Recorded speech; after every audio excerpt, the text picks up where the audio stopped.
बिस्मिल्लाहिर्रहमानिर्रहीम, अस्सलाम वालेकुम। मेरा नाम डॉक्टर अहमद एजाज है और मैं इसमाइल योमी क्लिनिक से हैदराबाद पाकिस्तान से आपसे मुखातब हूँ। आज हम बात करेंगे प्रेगनेंसी के दौरान अगर जल्द पर खारिश या खिंचाव है तो होम्योपैथी की ऐसी कौन सी मेडिसिन है जो आपकी इस हवाले से हेल्पफुल हो सकती है। सबसे पहले तो ये देखें कि अगर स्किन के ऊपर कोई भी बीमारी है तो वो सिर्फ स्किन तक महदूद नहीं है। इंसानी बॉडी जो है वो अल्लाह ने उसको बहुत ही ज़बरदस्त कमाल का बनाया है। इस तरह हो नहीं सकता कि एक सिस्टम के अंदर की बीमारी का ताल्लुक दूसरे सिस्टम के साथ ना हो।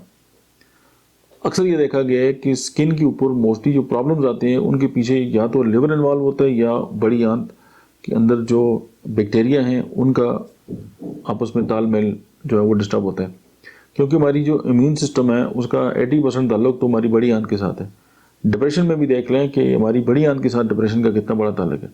इसी तरह जो स्किन की प्रॉब्लम है उनका भी हमारी जो बड़ी आंत है उसके साथ बहुत बड़ा ताल्लुक है। मैं इशारे इसलिए दिए हैं कि आप रूट काज तक जरूर जाने की कोशिश करें।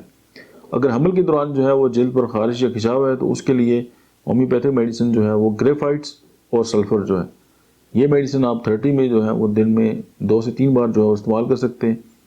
अपने खाने में जो है वो मिर्च मसाला कम कर दें। इस तरह की चीज़ें जो यानी कि मुहर्रिक हैं इन चीज़ों की, यानी खारिश उनसे ज़्यादा होती है, या जो बंद डब्बों की खुराकें हैं या जो केमिकल्स जो हैं वो हमारी खुराक के अंदर शामिल है, उनसे हतल इम्कान जो है वो आप अवॉइड करें तो आपका ये मसला जो हल हो जाएगा।